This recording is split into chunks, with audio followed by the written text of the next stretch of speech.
Everybody, you should all get out your phones. Start taking photos. Take photos of yourself. Take photos of everybody up here. If you look at the comic, the contact information you're going to need is all in there. What you're going to be doing is you're going to be creating comics on Comic Life 3 by a company called Class. I had my sophomore students do it. It took them like 2 days. The last page is on that comic is a page from a young woman's comic that she is in the process of producing for my class. Whoa. I'm excited about technology, particularly electronic portfolios and comics. Why? Because it allows you to be creative and it allows you to critique. Creativity is a good thing. Your employers want you to be creative. That is your future employers. When you get a job after you graduate, that's sort of part of the plan here. And what you need to do is, in order to be creative. That's it. Finish. Finish. All right. I want you to tell stories using words and images. That's what it's called, comics. That's why Art Spiegelman of Mouse spelled it C-O-M-I-X, the mix of words and images. Like I said, this is useful in terms of creativity and as well as critique. My students tell their own stories. In the process, they critique the university. That's what I'm asking you to do. And there will be a prize from the Loyolan for the best comic. That was amazing. How do you follow that? I think I just said Yeah, so next is Dr. Strauss, professor in biology. So in a moment you're going to start my clock ticking, right? Okay, because I, need my time here, so there you go. Hey, all right, start it. So you folks are living in the midst of the largest demographic shift in the history of humans on this planet. We are moving from rural to the urban context. For the first time in history, more than half the world's people live in cities. In places like China alone, 1.5 million people are moving from the rural context into the urban landscape every month. And by the time you are grandparents, there'll be 10 billion people on the planet. And at that point, about 80% will be living in cities. And when you think of all the cities that we've built so far on the planet, we haven't even built half of the urban capacity that we will need by the time you are grandparents. And so what that suggests to you is that in the context of sustainability and resilience, the future of sustainable and resilient cities is the biggest opportunity and the biggest need we have on the planet. And when we connect to our Jesuit ideals, we have a way of bringing earth care and concern for people around us into a technologically valid and critically necessary task. Go cities.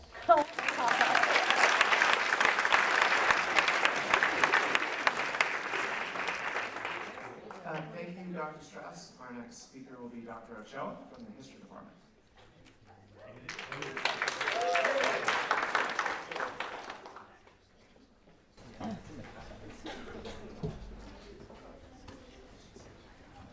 I'm not as talented a speaker as my colleagues here, so I will read to you. But in 5 years, we will have forgotten about how much we hated or how much we loved President Obama's immigration reform.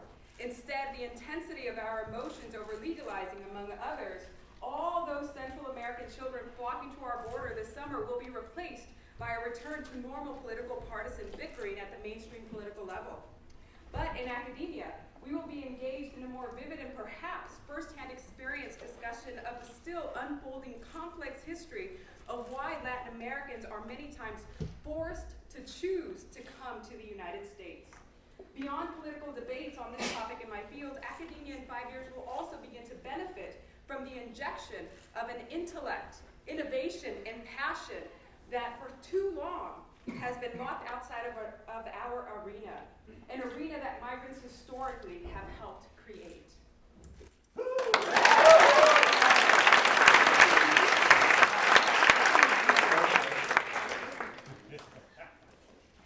Thanks for getting in under the deadline. Awesome. Next up is Dr. Noorani from the engineering department.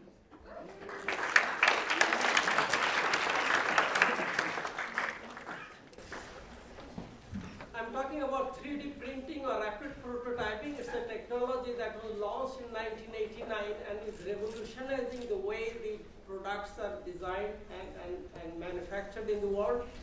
And I think in the next few years it is going to have an impact of around $16 billion. And this technology is so great that you could see some of the samples over there that I used it to make things in a matter of minutes to hour in front of it. And more and more industries and nations are using it, and I think we all have to participate. Things are really exponentially going up in the world, and I'm absolutely convinced that we'll have a dramatic impact on the quality of life of the people of America and the world.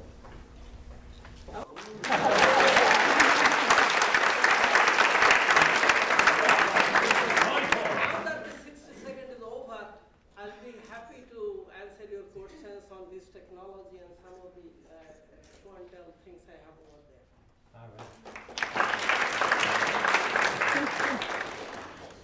Thank you, Dr. Noorani. Next up, we have Dr. Gilbert from the psychology department.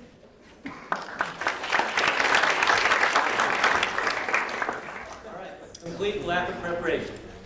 Over the course of centuries, technology changed how we physically see the world. Of course, we started with our eyes, but then we added magnifying glasses and microscopes and telescopes and binoculars. We had wearable aids like glasses. We changed the surface of the eye through contact lenses and LASIK surgeries. And now, most recently, we have retinal implants to change how we see the world and maybe even cure blindness at one point. I'm here to suggest that the same thing is happening in how we access and see cyberspace. We began with fixed location mainframes and large desktops that we couldn't bring anywhere. Then we had laptops which we could put at any position. And then after that we had mobile devices, tablets and phablets and mobile phones. And now I'm suggesting that we're going to have the same progression. We're going to move internal, have contact lenses that have internet capability, and one day, finally, have chips implanted in the brain. I have 2 more sentences. Should I say them? Yeah! Chips implanted in the brain that will give us internet access and receive visual, auditory, and textual information through thought alone, and we will become the internet.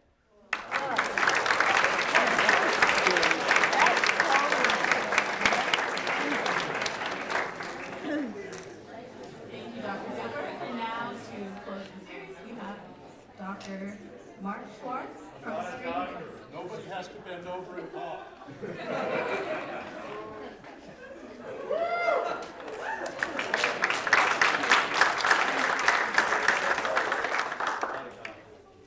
I just play one on TV. All right, the future of cinematic storytelling began with animation. I'm not talking about Disney. I'm talking about Roman Polanski's movie, The Pianist. That's right, an animated film. The entire Warsaw ghetto was computer generated. Moving on to 3D, Cameron, Avatar. Martin Scorsese creating 3D as an active character in Hugo. Moving on to Peter Jackson, advancing frames from 24 frames per second to 48, creating more clarity. Moving on to Inarritu and a movie called Birdman. Go see it! The most significant movie of the decade. He has erased the line of cutting. He has created the illusion of an entire narrative in one take. And what that has accomplished is a hyper-realism, erasing increasingly the distance between the audience and what they see. Shut up. This is my moment. What they see between the audience and the film, it's being erased. In the future of cinematic storytelling, the audience will be in the movie. On one side of you, you will have Bogart. Here's looking at you, kid. On the other side, you'll have De Niro. You talking to me? Right in your face, Brando. making an offer you can't refuse.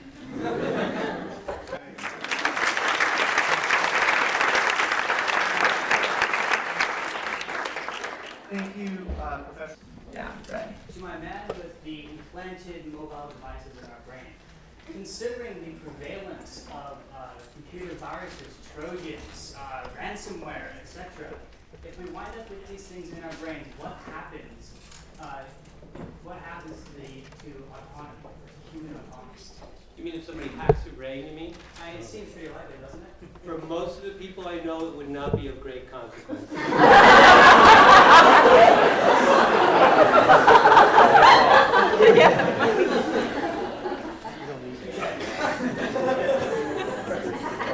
And as a biologist, from a chemical standpoint, it's sort of like falling in love, right? Changes your entire worldview, and you have in some ways been engaged by another individual. You now view the world differently.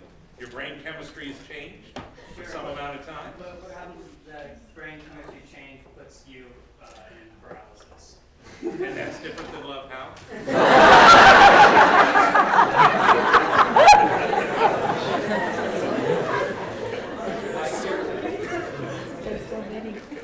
All right, awesome.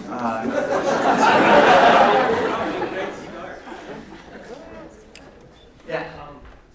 On your note, you read a book entitled Feed. Feed, F-E-E-D. No.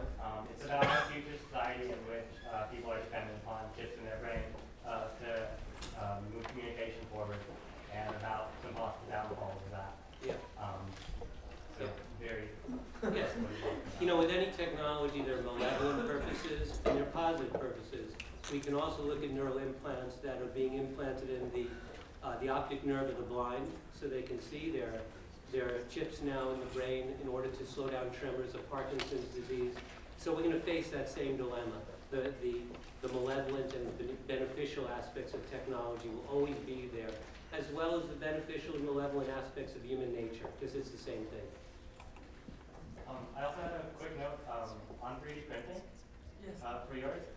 Personally, I think the most important advance in 3D printing is the 3D printing of medical apparatus.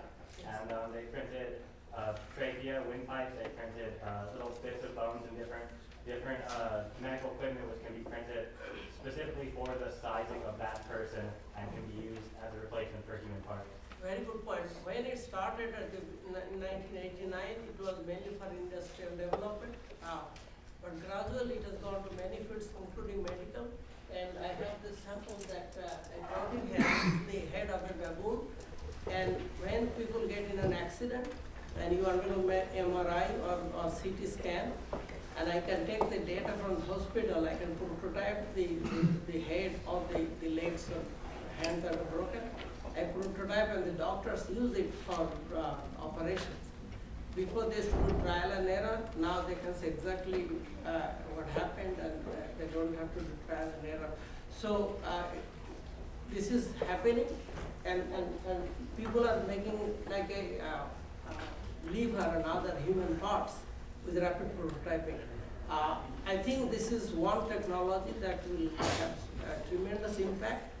And from 1989 to 2005, the emphasis on rapid prototyping, where I have my machine like a 70,000 to 120,000.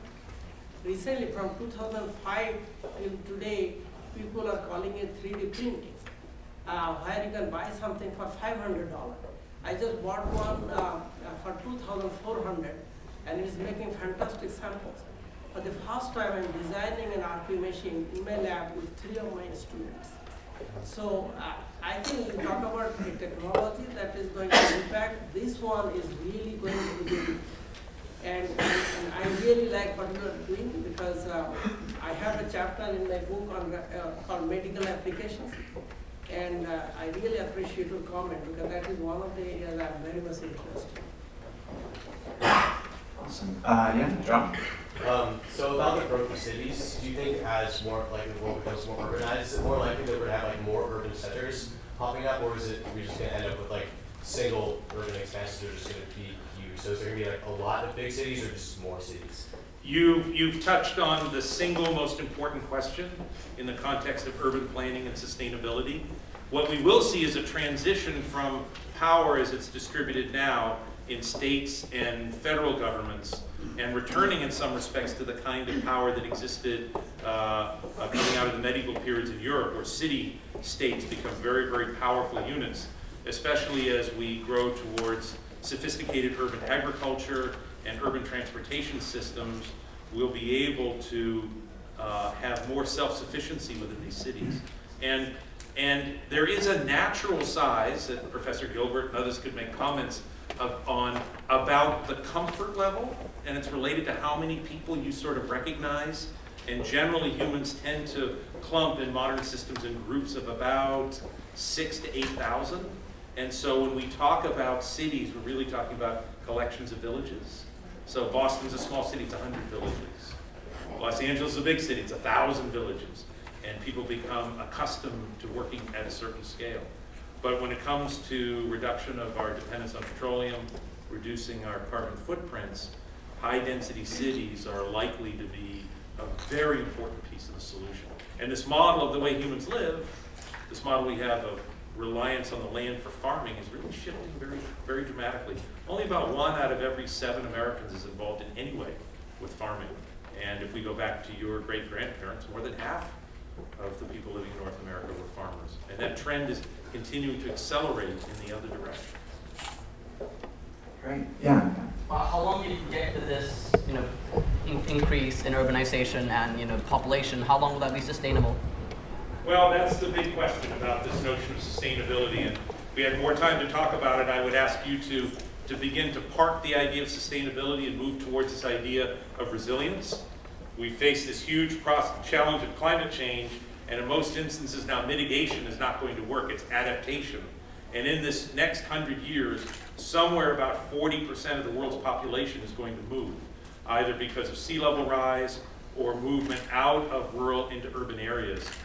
The good news is the current model suggests the population on the planet is going to level off at about 10 billion people. Current reproductive rates globally for females in their lifetime is about 2.4 children, which dropped only 100 years ago from 5.1.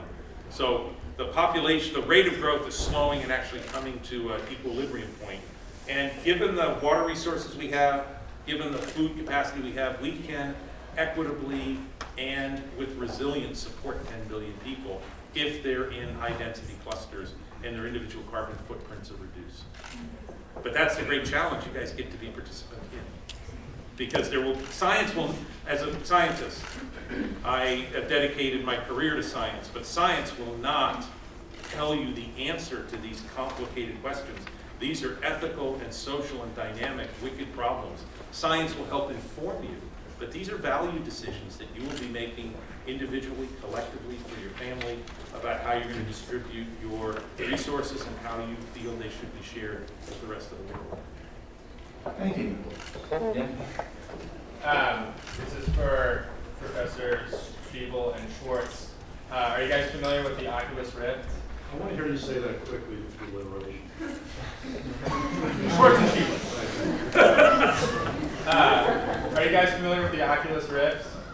Okay, like 3D vision goggles, basically. And I was wondering how you think that will affect how comics are distributed, and also how that will affect how movies are made once they become more into the mainstream. No idea. I think that what you're going to see, it's an interesting question, because on one hand, I comment about how the line between audience and movie is increasingly blurred or erased, and I think that this is going to close it even further. You also have the phenomenon now of people making movies in their garages, making movies for their cell phones, financing movies through crowdsourcing. Everybody can become entrepreneurial. And I think what this could impact regarding what you're talking about is an increased ability to completely individualize potential movie-going experience. I think that audiences will still come forever to see movies, because I think as animals, I think we flock, and it's important for us to be part of a community. So I think theaters will be forever, and I think they'll continue to advance and become better and better. But the goggle, I think, be a little bit like, being in your dorm room and putting on some headphones and enjoying the music. The potential of individualizing the experience at the same time. Can I comment on the Oculus Rift? Because the PROS project, which is a research lab that I do, I just picked one thing about, neural implants or something, but we studied the full range of personal and cultural impact of leading-edge digital technologies. And one of the first technologies that we looked at was virtual reality and virtual worlds. So the Oculus Rift, and now the Sony has a prototype called the Morpheus, which will also be very impactful. It began as a Kickstarter project in 2012, and they think they raised $1.2 million, and in 2 years, Zuckerberg and Facebook bought it for, like $1 billion. So it was, it's an extraordinary successful thing. Zuckerberg thinks that the headset, which looks like a Darth Vader kind of thing, is going to get smaller and smaller, like all technology does. And then it will come a point when you log on to the internet, you'll just put on some, goggles that probably look like Google Glass, and they'll be the device that will three-dimensionalize the internet. And you'll watch that, you'll watch movies, in this kind of way, and allow us to have different types of storytelling, different types of experience. I think it's going to be a big product in years to come. So I want to tag on to that because I think the virtual reality concept is really interesting. And it's true. You draw the comparison with Darth Vader looks like now. But in terms of, say, my subject, cinematic storytelling, what will continue to matter is while it might look like Darth Vader, what matters is I am your father. Yeah? Oh, sorry, spoiler alert. For Dr. Ochoa, you mentioned in your speech some of the factors that are often forcing migrants to choose to migrate to the United States. What do you think some of those factors are, and what sort of intervention, if any, do you think is necessary from the United States to sort of address those factors? More intervention from the United States to push immigrants from Latin America into the United States. I was being a little sarcastic in saying that. Actually, historically, it is intervention from the United States that has led, right, to the conditions that have provoked migrants or Latin Americans actually to leave their nations and flock to the U.S. that has also historically sold itself as the big brother of Latin American nations. It's not, right, the trend that I mentioned of Central American children flocking to our southern borders, right, is not something new. It's not something new of this summer or last summer or even the summer before that. And it's not as a result, right, of looming, right, immigration reform, which may come as soon as tomorrow, right, if our president follows through on his threats, right? It's not for those reasons, right? This goes all the way back to independence in Latin America, to the early foundations of the U.S. and relations with Latin America. It goes as far forward as the Cold War and our sort of establishing of anti-communist states in Latin America, our strong allies, if you will, that we touted as democratic nations, but in fact were highly oppressive authoritarian regimes, oppressive in fact towards the populations of the countryside, not those of the urban areas in many of these nations. And as a result, right, it is this alliance with the United States and other North Atlantic nations that has ultimately led to certain conditions within Latin American nations that has provoked the type of influx and waves of migrants from Latin America into the U.S.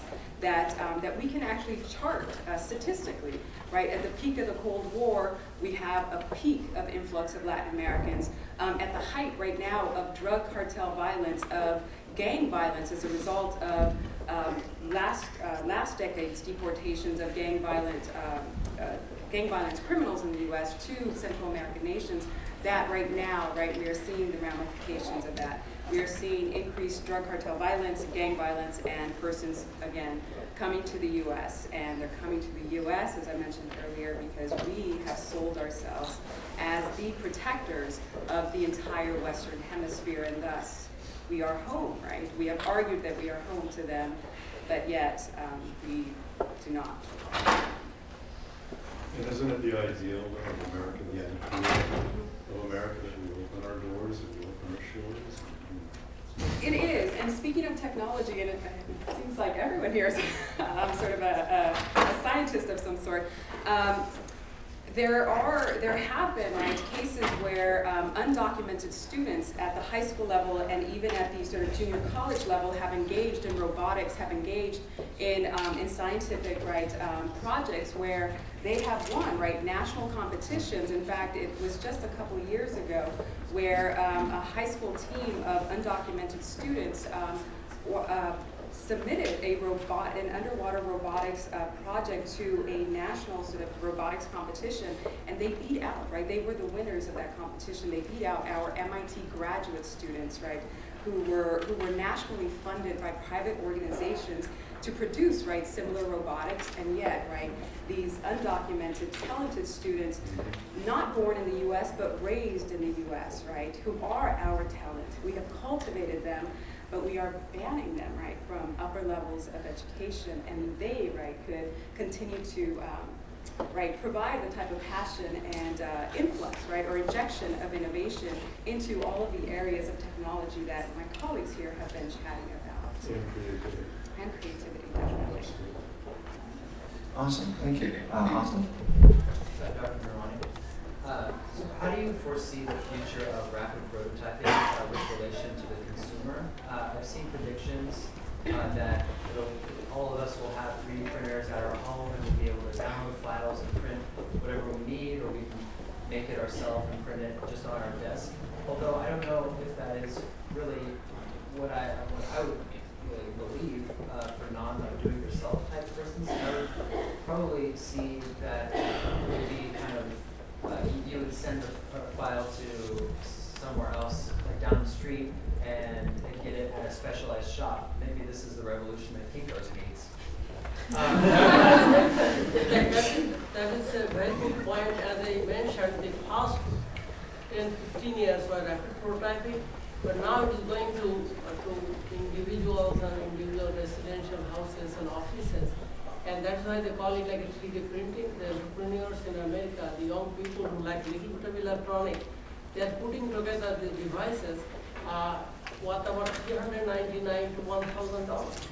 And so all those little devices are not the best devices. If you are a Northrop Grumman or Boeing company, you cannot do anything with $300 equipment, I guarantee you that. But the people who want to develop a concept, you can simply go to a computer, draw a sketch, and just use a printer. It's like a unit printer next to your computer, at home or in office, and get a printout in a matter of minutes. And then look at it, how it fits into the other parts and things like that. You can do a visualization. And I think it is happening as we speak. You know, it is expanding to consumer level, and people are making short food these days. I've heard of that. People are making food. All the t-shirts they started. Cities are building their cities, like in Oslo, in Norway.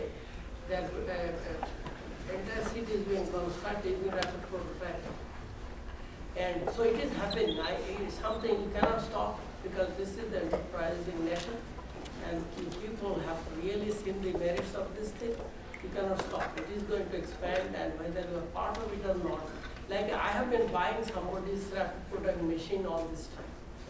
Now, ultimately, I'm making, this is something I was telling my colleague, I had a chance to really invent things. I did not. I slowed down a little bit as a professor. Now I see the writing on the wall about the 3D printing. So my next book will be on 3D printing. And you never know the impact. You know, in 2 more years, you might come up with something, you know, now it's a 3D printing, next time it is automated printing and smart printing, who knows what. But you are absolutely right, it is going to expand, and it will be such a common device that most families will have. I just want to echo what you had to say.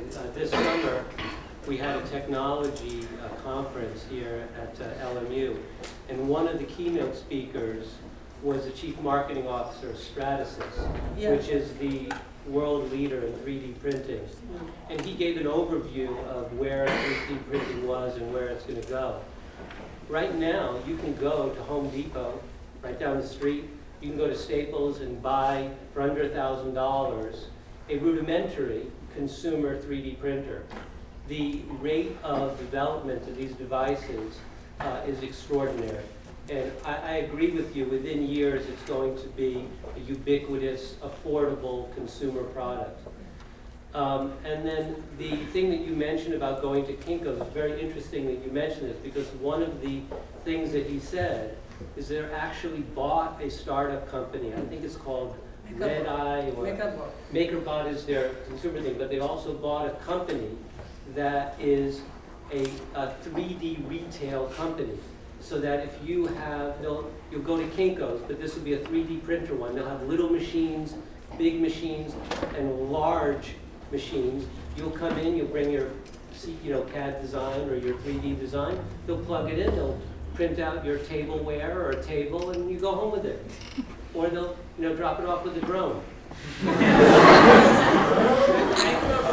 This discussion, Home Depot, Microsoft, and other companies sell MakerBot $2,400.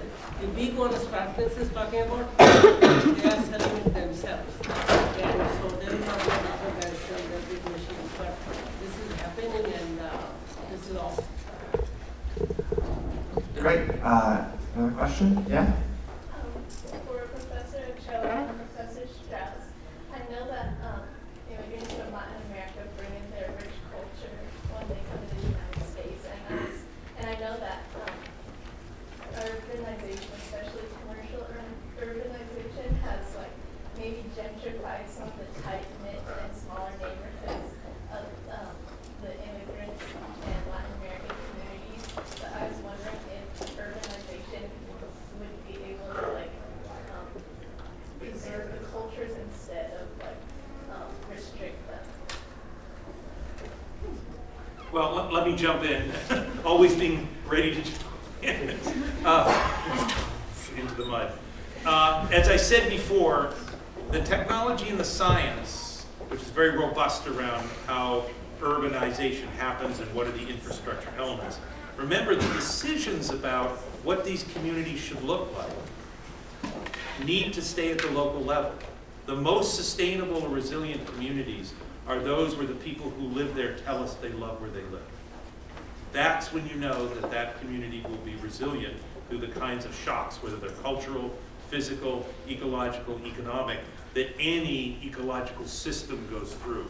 So if we export the modern American city to developing nations, it will be a disaster. But as you see in some of these developing nations, they're jumping over the copper wires, they're jumping over all of the older infrastructure, and they're making different kinds of decisions about how they will orient themselves. And there was an important comment made just a moment ago, and I forgot which one of you two gentlemen made it. In the end, it's not about the movie, it's about the character. And it's not about the technology, it's about how it brings us together. And ultimately, the strength of our communities are when our technology and our infrastructure is in service to those healthy and resilient parts. So yes, gentrification is a problem. We solve that in this country to some degree by creating community development authorities so that local people can make decisions about how they want their communities to look. And so those same kinds of processes can unfold within these communities. And I think one of the great challenges and opportunities for you as folks with emergent discernment about what you're going to do is you can take this Jesuit model and you can take the technology and you can be leaders in these communities as they develop their infrastructure and technology. If I could tag on to what you're saying there as well, because I appreciate you bringing it around to this. Because I'm a creative person, and sometimes technology scares me because I see it as cold. And story is very warm and very wet. And so I urge everybody here, with your great technological minds, to keep in mind the story aspect of it, because that's what humanizes it. And to me, that element is what is the great unifier. And when I hear a question like you've asked, I feel that if people do listen to each other's stories, they'll realize that although our cultural differences can be immense, and I think are what's wonderful about us all, it's also the constant reminder that as human beings we have specific needs and traits that we all have in common, wherever we're from culturally or ethnically. I'll just simply add to that because your question was also asking how urbanization, right, affects culture or those immigrant populations, for example, and potentially a loss of culture. Just to really sort of add to the point that my colleague here was making, immigrant communities as well as humans, right, to just refer to these people as humans, they are all adaptable. And so what we find is that I think that there is a general fear by those who are not a part of a community, right? And when we hear about a gentrification process or urbanization and technological innovation in an area, we fear that somehow cultural purity or pristineness, right, may be lost. But culture is a dynamic process, right? Cultures are always changing and adapting because that is in our human nature. And so there's no fear of that. I think gentrification, or if we call it cultural change, that's just a part of progressing. Awesome. We have time for one last question before we release the college students on the brownies outside. Yeah. For Professor Schwartz, you mentioned briefly the transition from 24 to 48 frames per second in Peter Jackson's most recent films. My question is, do you think that such a transition is just a more immersive storytelling experience, or do you think it's just a gimmick? And if it is a more immersive storytelling experience, it becomes the new standard, do you think that will create a sort of rift between 48 frames per second films and 24 frames per second films, just like the introduction of color and sound creates a rift for people for watching previous films? To answer your question, I think the advancement, like most, I think will ultimately improve film, improve potential of cinematic story. It not only allows for more hyper-realism, it also allows for the exploration of a more penetrative fantasy. Now, whenever film is advanced, there's always steps forward and steps back. Just before the advent of sound, film was probably at its most cinematic, it was probably at its purest cinematically. Then the movie The Jazz Singer came out, and everybody wanted sound, but you couldn't move the camera because nobody figured out how to make the boom, and nobody figured out how to keep the camera quiet when it was scraping across the floor. So it was one step forward and about 10 steps back. When Pixar started advancing the computer animation, they were the first Toy Story movie, which I think is a brilliant film, but the eyes were dead. And this was very problematic. And when they moved on to movies like Finding Nemo, the great challenge of Finding Nemo, technically, was the ocean. How do you make this wet? With achieving that, the eyes became more moist. And you look around at each other, our eyes are moist. We're alive, our eyes are moist. Now, with further steps, 3D, steps back, steps forward. In some ways, I think people like Jim Cameron gave us a little bit of a step back, as dazzling as that movie was. And Scorsese brought steps forward by creating Hugo, where the animation was in fact an active character in the story. Now, the genius of Intuato has stumbled over his head. And Birdman, you guys seen Birdman? Yes. Okay, this is the future of film. Okay, see this movie. One, is hugely, immensely entertaining. But 10 years from now, this movie will be looked back on as probably being the most significant movie of this era, I believe it is. Because having erased the line of the cut, because look around, when we walk from room to room, we're not experiencing cuts. We're not experiencing 24 frames per second. Okay, when we walk from room to room, it's seamless, it's constantly moving and constantly progressing.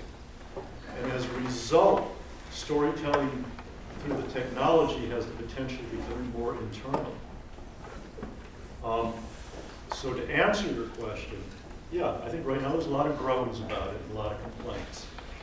But as people embrace the technology, and the technicians work more closely with the artists to understand how to use the technology to convey human emotion and story, I think you're going to see the potential of advancements in film in your lifetime that are just beyond anything you could possibly imagine.